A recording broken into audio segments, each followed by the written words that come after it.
नमस्कार, इटनॉ स्वदेश पे आपका स्वागत है। बैंकों में सरकार राज, इस शो को करने की कई सारी वजह हैं और शो को शुरू करने से पहले मैं कुछ चीज़ दिखाना चाहता हूँ।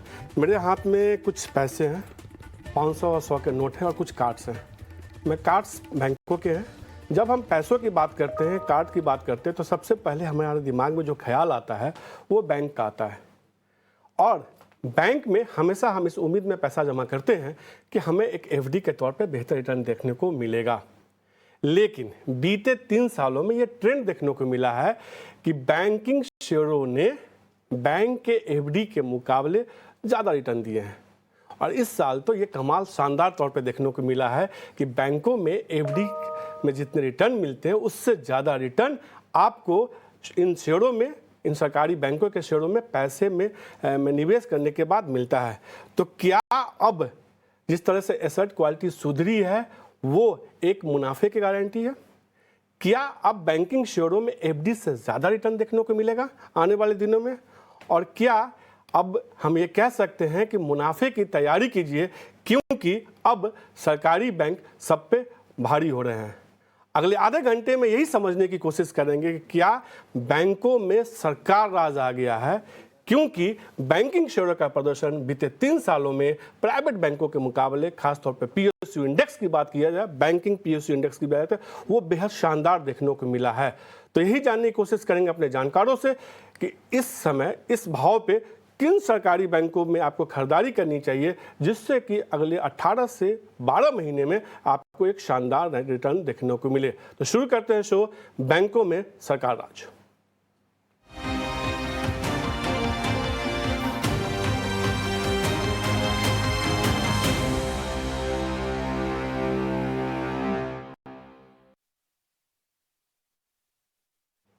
और आज शो को और अच्छे से समझने के लिए दो बेहद खास मेहमान हमारे साथ जुड़े हैं, जो हमेशा मेरे किसी न किसी स्पेशल शो में जुड़ते हैं और आपकी और हमारी, मेरी भी मुश्किल को दूर करते हैं, मेरी भी समझ को और बेहतर कराते हैं, क्योंकि उनकी समझ मैं हमेशा मानता हूं कि मेरी समझ से ज़्यादा बेहतर है। और आज वापस से गौरांग शाह जुड़ चुके हैं हमारे साथ, शुक्रिया सर, और अविनाश सर जुड़ चुके हैं। इन दोनों से हम समझेंगे कि सरकारी बैंकों में अब यहाँ से कितने मौके देखने को मिल रहे हैं और क्या सरकारी बैंक वाकई आने वाले दिनों में प्राइवेट बैंकों को आउट परफॉर्म कर सकते हैं, वहाँ एक बेहतर रिटर्न देखने को मिल सकता है। अविनाश सर, शुरुआत मैं आपके साथ करूँगा।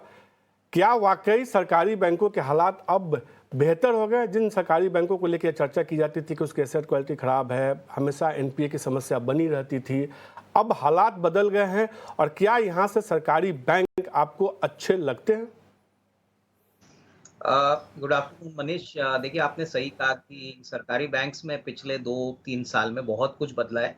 एसेट क्वालिटी का जो मसला पहले हुआ करता था, मुझे याद है कि काफ़ी बैंक्स में हिस्टोरिकल लेवल्स पे एसेट क्वालिटी बहुत खराब हुआ करती थी और यही कारण था कि सरकारी बैंक्स और प्राइवेट सेक्टर बैंक्स में जो वैल्यूएशन का जो गैप था, वो बहुत बड़ा था।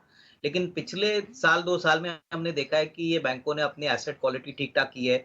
कासा रेशो तो वैसे भी इनका अच्छा था, लेकिन इनका डिस्ट्रीब्यूशन नेटवर्क काफ़ी बड़ा है और अभी जब क्रेडिट ग्रोथ 13-14% हो चुका है, तो इन्होंने भरपूर फ़ायदा लेके अपनी प्रॉफिटेबिलिटी बहुत मजबूत की है।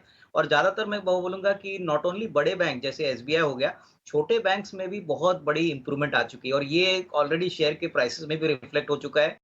बैंक की मैनेजमेंट कमेंट्री से भी देखने को मिला है। तो मेरे ख्याल से अभी लग रहा है कि शायद और भी तेज़ी और भी बैलेंस शीट स्ट्रेंथनिंग ये सरकारी बैंक्स करेंगे और काफ़ी अच्छे मौके निवेशकों को मिलेंगे सरकारी बैंक्स के बास्केट में से। तौर पे गौरांग, अविनाश सर मानते हुए कि यहाँ से बेहतर रिटर्न देखने को मिल सकता है।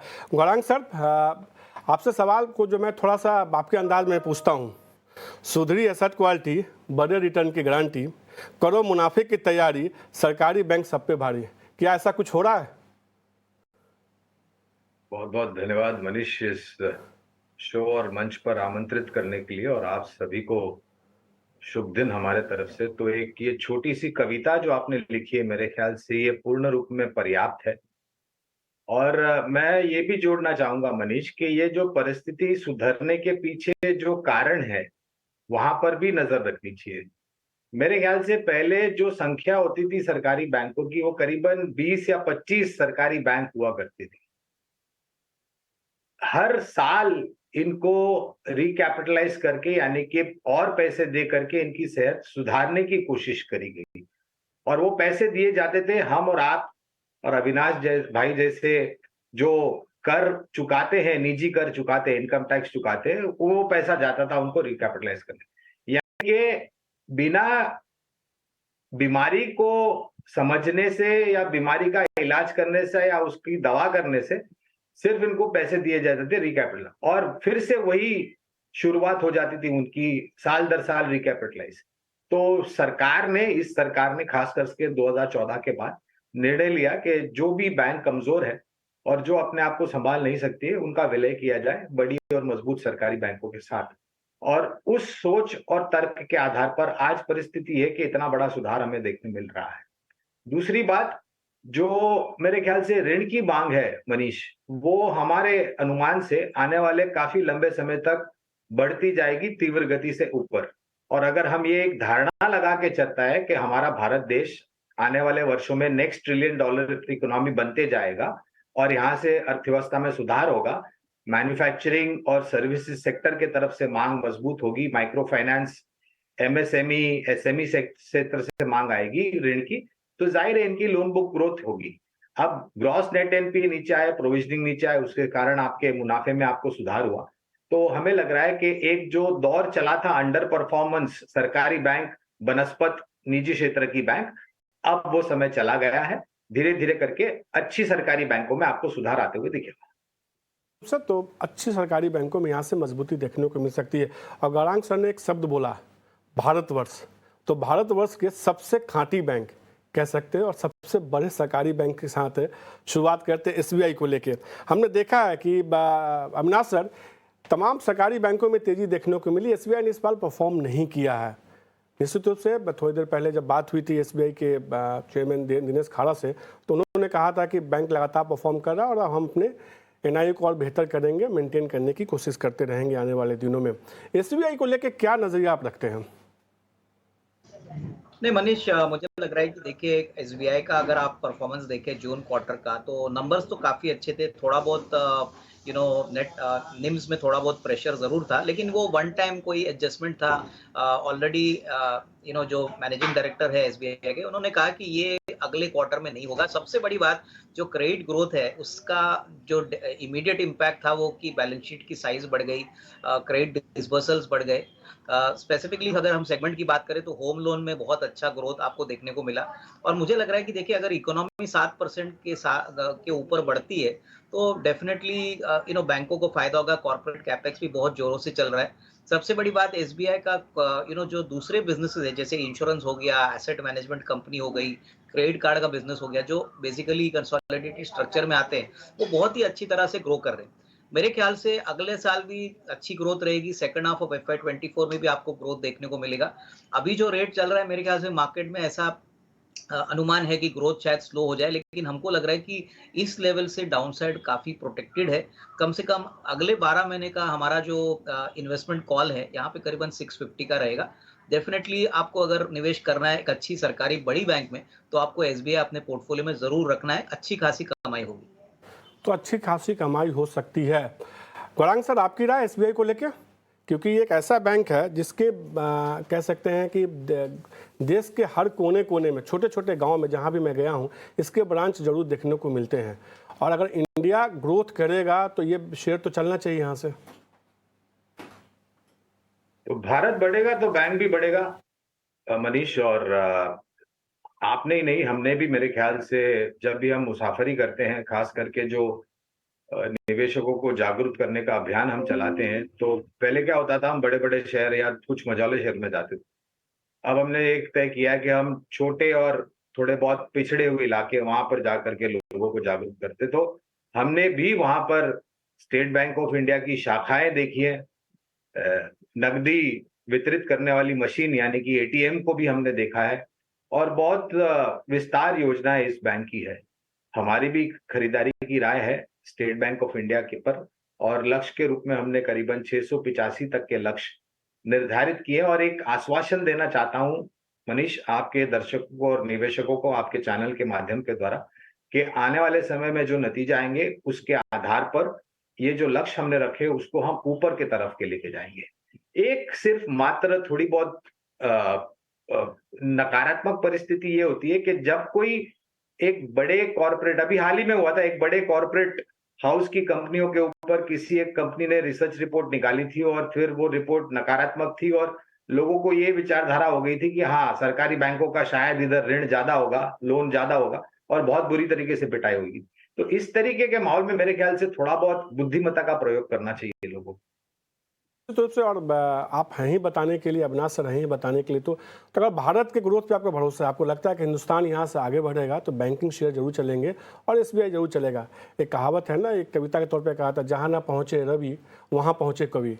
और यही हाल एसबीआई को लेकर, देश के हर कोने कोने में एसबीआई है। अब एक बड़े बैंक से लेके एक छोटे बैंक पे सीधे आते हैं, और इस बैंक को चर्चा करने की वजह यह है कि इस साल हमने देखा इस शेयर में एक शानदार रिटर्न देखने को मिला। इस बैंक में बैंक ऑफ महाराष्ट्र करीब 41% का रिटर्न देखने को मिला है बैंक ऑफ महाराष्ट्र को लेके। हालांकि इनके मैक्सिमम ब्रांचेज आप कह सकते हैं कि महाराष्ट्र सेंट्रिक है। Avinash sir, bank of Maharashtra को लेकर आपका क्या नजरिया है? नहीं मनीष, बैंक ऑफ महाराष्ट्र में हमारा व्यू पॉजिटिव है। देखिए, हमने तो इस बैंक को 28-29 रुपए से ट्रैक करना शुरू किया था।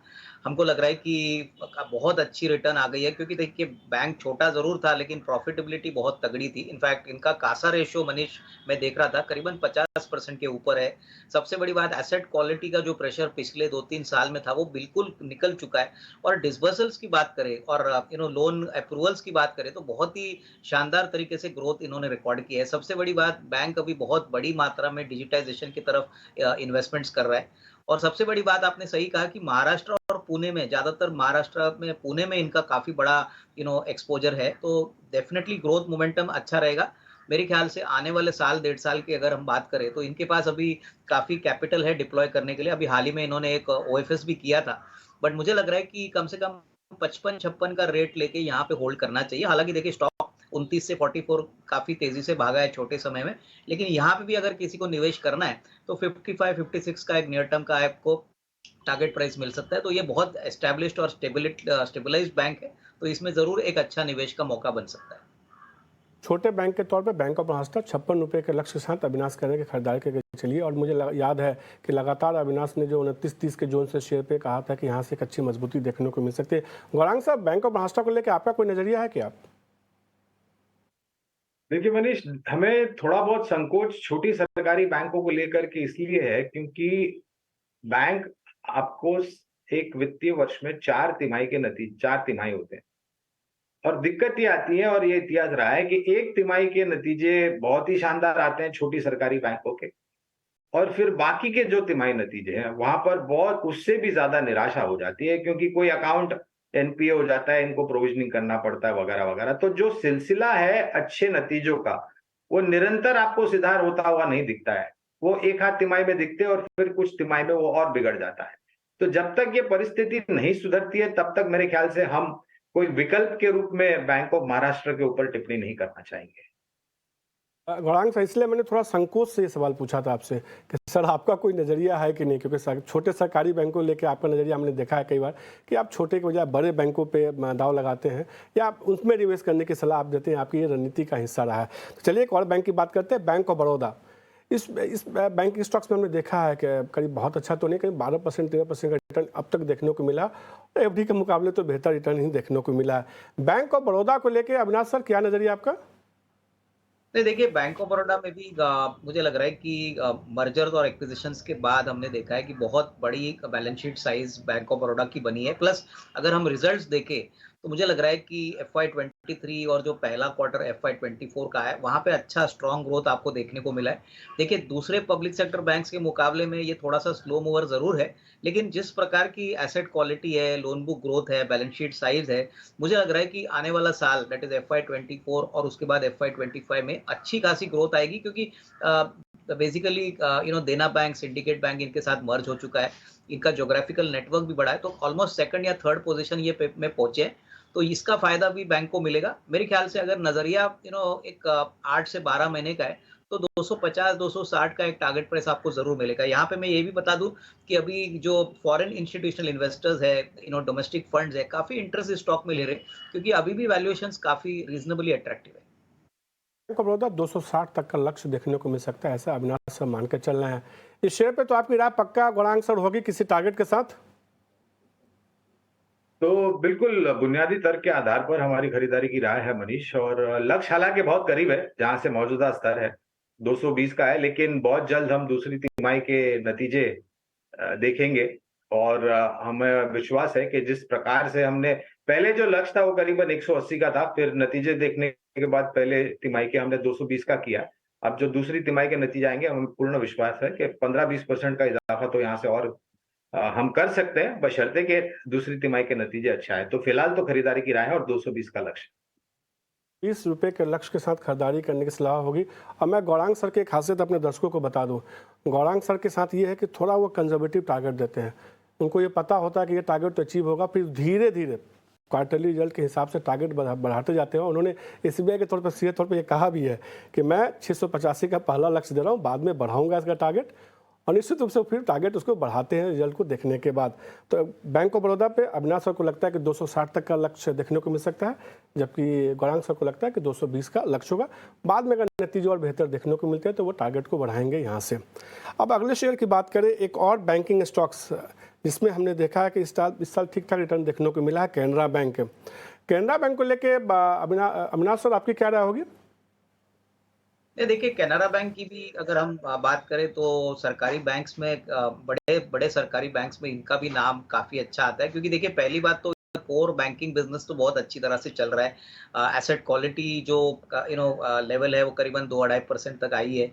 बुक ग्रोथ भी काफ़ी अच्छी तरह से डबल डिजिट हो चुका है। लेकिन इनके लिए सबसे बड़ा जो कंट्रीब्यूटर मेरे ख्याल से जो मार्केट पॉजिटिवली वॉच कर रहा है वो उनकी हाउसिंग फाइनेंस की जो सब्सिडरी है कैनफिन होम, जो कैनरा बैंक की सब्सिडरी है, वहाँ पे बहुत अच्छा ग्रोथ देखने को मिला है। देखिए हाउसिंग फाइनेंस में ये पहले से काफ़ी प्रॉफिटेबल थी, तो कैनफिन होम्स का भी मुझे लग रहा है कि इस साल ग्रोथ मोमेंटम काफ़ी स्ट्रॉन्ग रहेगा। यहाँ पे हमने देखा है कि Can Fin Homes on a standalone basis की भी वैल्यूएशंस बहुत अच्छी तरह से बढ़े। तो यहाँ पे भी मुझे लग रहा है कि अगर आपका नज़रिया साल भर का है, तो बहुत समय तक ये स्टॉक अभी करंट लेवल्स पे ट्रेड कर रहा है। यहाँ पे भी रिजल्ट्स आने के बाद कोई बड़ी री-रेटिंग नहीं हुई।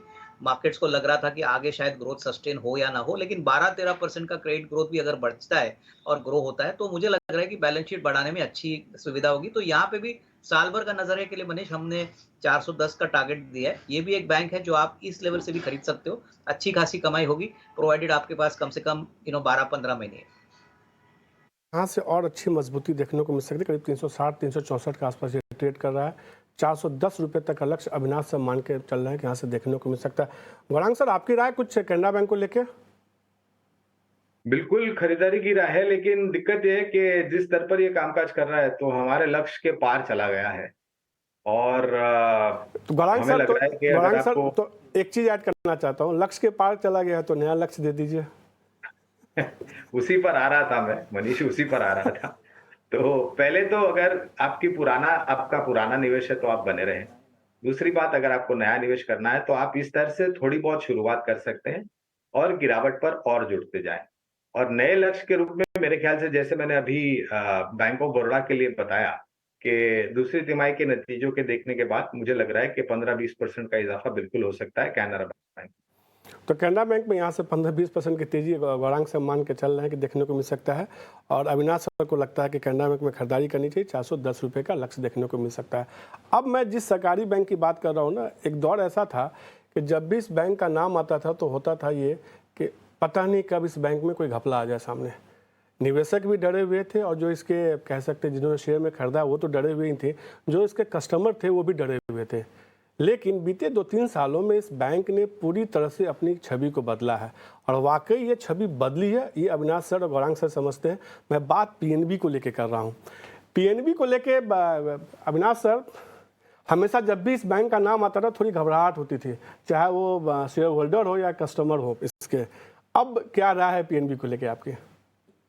नहीं मनीष, पीएनबी को लेके घबराहट तो इसलिए होती थी क्योंकि देखिए ये नीरव मोदी का जो फ्रॉड हो गया, उसके बाद शेयर में बहुत बुरी तरह से पिटाई हो गई। मार्केट्स को इस बैंक में बिल्कुल भरोसा नहीं था, लेकिन ग्रेजुअली अगर पिछले 2-3 सालों में इन्होंने पूरी तरह से अपने ऑपरेशंस को ओवरऑल किया है, एसेट क्वालिटी को ठीक ठाक किया है। और सबसे बड़ी बात, ये काफ़ी पुरानी बैंक है, जोग्राफिकल रीच भी काफ़ी बड़ा है, प्लस काफ़ी वेल डाइवर्सिफाइड ऑपरेशंस है, जैसे हाउसिंग फाइनेंस है, कॉर्पोरेट फाइनेंस है, काफ़ी सर्विसेज ये प्रोवाइड करते हैं। तो मेरे ख्याल से देखिए बहुत सारा समय के अंडर परफॉर्मेंस के बाद अभी जो FY24 का साल शुरू हो चुका है, यहाँ पे नंबर्स इन्होंने बहुत अच्छे दिखाए, मैनेजमेंट की कमेंट्री भी अच्छी है। यहाँ पे भी मैं बताना चाहूँगा कि इनकी जो सब्सिडियरी है पीएनबी हाउसिंग फाइनेंस, यहाँ पे भी ये ऑलमोस्ट थर्ड प्लेयर है, बड़ी प्लेयर है हाउसिंग फाइनेंस में। तो इसका भी फ़ायदा बैंक को मिलेगा। यहाँ पे बातें चल रही है कि शायद पीएनबी हाउसिंग फाइनेंस में कोई स्ट्रेटेजिक इन्वेस्टर आएगा या यहाँ पे ये बेचेंगे तो थोड़ी वैल्यू अनलॉकिंग आपको मिलेगी। प्लस इनका काफ़ी स्ट्रेटेजिक स्टेक इंश्योरेंस में भी है, पीएनबी मेटलाइफ की भी इनकी एक जॉइंट वेंचर सब्सिडरी है। तो कहीं न कहीं इन्होंने बहुत सारे ऐसे भी इन्वेस्टमेंट्स किए हैं जो आगे चल के इनको बहुत काम करेंगे। ऑल्दो कोर बैंकिंग बिज़नेस बहुत अच्छी तरह से चल रहा है। तो यहाँ से मुझे लग रहा है होल्ड करें, फ्रेश खरीदने का अगर किसी को मन होता है तो थोड़ा-सा निचले लेवल पे खरीदें, लेकिन फेयर वैल्यू करीबन 85-90 तक जाने की पॉसिबिलिटी है अगले साल। पीएनबी में देखने को मिल सकता है, आपके पास है तो होल्ड करके चल सकते हैं। गौरांग सर, पीएनबी पे आपका कोई नजरिया? तो यहाँ पर भी लक्ष्य के पार चला गया है मनीष, लेकिन हाँ, सुधार बिल्कुल हो रहा है। और अब दिक्कत ये थी मनीष कि इनकी जो लोन बुक है, वो ज्यादातर जो हिस्सा था उस लोन बुक का, वो बहुत ही कमजोर क्षेत्र पे पूरा फोकस था उनका। यानी कि एक्सपोजर टू वल्नरेबल सेक्टर्स, मिसाल के तौर पर रियल एस्टेट हो गया, मेटल हो गया, पावर हो गया, वगैरह वगैरह। और काफी बड़ी मात्रा में प्रतिशत के हिसाब से वो लोन बुक इन सब कमजोर क्षेत्र पर थे। लेकिन सुधार हुआ है धीरे-धीरे करके, बहुत बड़ा परिवर्तन है और मैं उम्मीद लगा करके चलता हूँ कि मैनेजमेंट लगातार इस परिवर्तन को बना करके रखेगी और जो एनपीए ग्रॉस और नेट एनपीए के आंकड़े हैं, उसमें प्रयास करेंगे कि वो वापस लाया जाए, जोड़ा जाए बैंक में और जो प्रोविजनिंग करी है उसको वापस खींचा जाए, जिससे मुनाफा जो है, शुद्ध मुनाफा है बैंक का, वो सुधरेगा। तो इसका भी हम थोड़ा समय लेंगे दूसरी तिमाही के नतीजों का, लेकिन हाँ, कवरेज है, लक्ष्य के पार जो चला गया है। आपका पुराना निवेश है तो बने रहे, नए निवेश के लिए शुरू करें और गिरावट पर जोड़ते जाएं। तो गिरावट सबको लगता है कि पीएनबी खरीदारी करनी चाहिए, लेकिन अगर आपके पास है तो होल्ड करके चलिए, यहाँ से मजबूती देखने को मिल सकती है। अविनाश सर कहते हैं कि होल्ड करके चलिए, 90 रुपये तक का लक्ष्य देखने को मिल सकता है। अभी तक तो हमने सरकारी बैंकों की बात की, लेकिन ये पूरी चर्चा प्राइवेट बैंकों के बिना नहीं पूरी हो सकती है। और प्राइवेट बैंकों में सबसे बड़े बैंक एचडीएफसी बैंक के साथ शुरू करते हैं। मर्जर का प्रोसेस शुरू हो चुका है, सब कुछ मर्जर हो चुका है, लेकिन उसके बाद से हमने देखा कि शेयर चला नहीं इस साल, और एचडीएफसी बैंक नहीं चला, तो इसलिए बाजार में बहुत तेजी देखने को नहीं मिली। अविनाश सर, मैं समझना ये चाहता हूं कि बाजार का ये हाथी जब चलता है तो अकेले कह सकते हैं कि पूरी पूरी बैंक निफ्टी को ऊपर लेके जाता है, बाजार को ऊपर लेके जाता है। अब पिछले कुछ दिनों से चलना शुरू हुआ है, उसके पहले हम देख रहे थे परफॉर्म नहीं कर पा रहा था। क्या यहाँ से आपको एचडीएफसी बैंक में एक बड़ी रफ्तार तेजी दिख रही है? देखिए, मुझे लग रहा है कि आपको अभी एचडीएफसी बैंक को एक नया रूप में देखना है, क्योंकि एचडीएफसी का मर्जर एचडीएफसी बैंक के साथ हो चुका है। इनकी बैलेंस शीट साइज बढ़ेगी। सबसे बड़ी बात जो मैनेजमेंट ने कहा है कि काफ़ी क्रॉस सेलिंग अपॉर्चुनिटीज़ रहेंगी, क्योंकि जो एचडीएफसी के जो कस्टमर्स थे, उन्होंने एचडीएफसी बैंक से बहुत कम कमर्शियल डीलिंग की थी। तो सबसे बड़ा बेनिफिट तो क्रॉस सेलिंग में से आएगा। प्लस काफ़ी खर्चे हैं जो कॉमन है वो काफ़ी कम हो जाएंगे। और काफ़ी हद तक देखिए, एचडीएफसी बैंक ये भी मान के चल रही है कि बैलेंस शीट अच्छी तरह से बड़ी होती है तो ग्लोबली भी इनको काफ़ी बड़ी अपॉर्चुनिटीज़ मिलेगी। मुझे लग रहा है कि देखिए, पिछले 1 साल से स्टॉक में कोई बड़ा रिटर्न मिला नहीं है, लेकिन बैंक का जो फंडामेंटल स्ट्रेंथ है वो काफ़ी इंटैक्ट है। इनफैक्ट मर्जर के बाद भी हम देखेंगे, जो सितंबर का क्वार्टर आएगा, होपफुली मार्केट ऐसा अनुमान लगा रही है कि शायद आपको कंसोलिडेटेड नंबर साथ में मिलेंगे। तो ऑब्वियसली नंबर्स तगड़े आएंगे।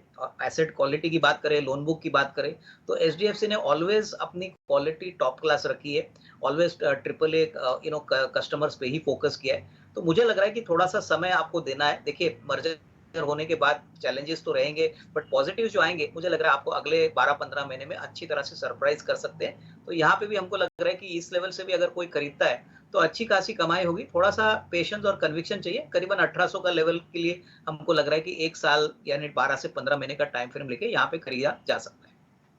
खरीदारी करने की सलाह। गौरांग सर, एचडीएफसी बैंक में मेरे हिसाब से मुझे पूरा भरोसा है कि आपका लक्ष्य अभी तक पूरा नहीं हुआ होगा, क्योंकि इसमें आपने लक्ष्य तो निश्चित रूप से बढ़ा दिया है। जी हाँ, बिल्कुल। तो हिम्मत की कीमत होती है शेयर बाजार में मनीष। और हमें लग रहा है विलय होना एक अच्छी बात है, लेकिन विलय होने के बाद तुरंत आपको शेयर के दाम में बहुत बड़े इजाफे देखने मिले, ये मेरे ख्याल से थोड़ी बहुत नासमझ है। ये समझ को थोड़ा बहुत दुरुस्त करना चाहिए। 1965 का लक्ष्य हम फिलहाल बना करके चल रहे हैं। और आप मनीष किसी भी वर्ष का या लंबी अवधि की मैं बात कर रहा हूं, आने वाले पिछले 3 वर्ष, 5 वर्ष, 8 वर्ष, 10 वर्ष, 15 वर्ष, जब से ये बैंक स्थापित हुए तब से आप इसका इतिहास देख लीजिए, तो लंबी अवधि के निवेशकों को हमेशा इस बैंक ने मुनाफा कमा के दिया है, न कि उनके पास से पैसे ले करके गई है ये बैंक। और काफी लंबे समय से हमारी खरीदारी की राय है और मैं उम्मीद रखता हूं कि ये जो विलय हुआ है वो आने वाले भविष्य के कारोबार में बहुत लाभदायक होगा। और विलय के पश्चात अगर मेरी जानकारी सही है मनीष, तो पूरे वित्तीय ब्रह्मांड में ये चौथी या पांचवी मजबूत बैलेंस शीट बन गई है।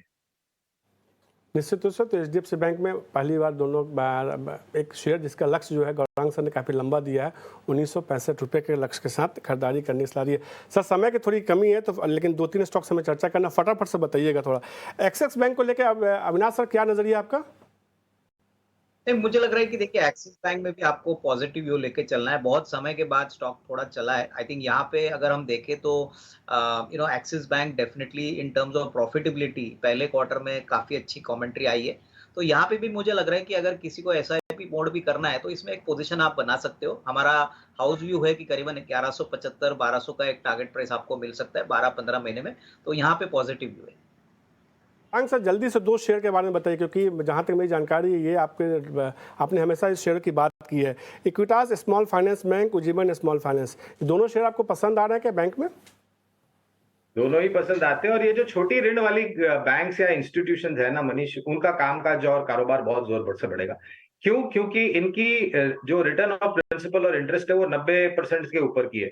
तो इक्विटास पर 102 का लक्ष्य है और उज्जीवन स्मॉल फाइनेंस पर 62 रुपए के आसपास का लक्ष्य। इक्विटास और जीवन स्मॉल फाइनेंस दोनों गौरांग सर को पसंद आ रहा है। तो हमने एक कोशिश की तमाम सरकारी बैंकों के बारे में समझने की कि यहाँ से कहाँ पैसा बन सकता है, जहाँ आप आसानी से निवेश करके आराम से 12 महीने तक रखते हैं तो आपको एक अच्छा खासा रिटर्न देखने को मिल सकता है। अविनाश सर और गौरांग सर, शुक्रिया आपको इतना स्वदेश को समय देने के लिए और तमाम बैंकिंग शेयरों पर विस्तार से चर्चा करने के लिए।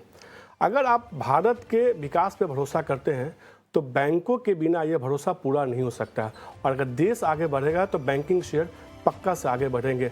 और यही हमारी कोशिश थी ये बताने की शो के जरिए कि आप अपने रकम का कुछ हिस्सा चाहें तो शेयर के जरिए एफडी में डालने के बजाय बैंकिंग शेयर में निवेश कर सकते हैं, तो वहाँ आपको एक बेहतर रिटर्न देखने को मिल सकता है। आज के इस खास शो में इतना ही, मुझे दीजिए इजाज़त, नमस्कार।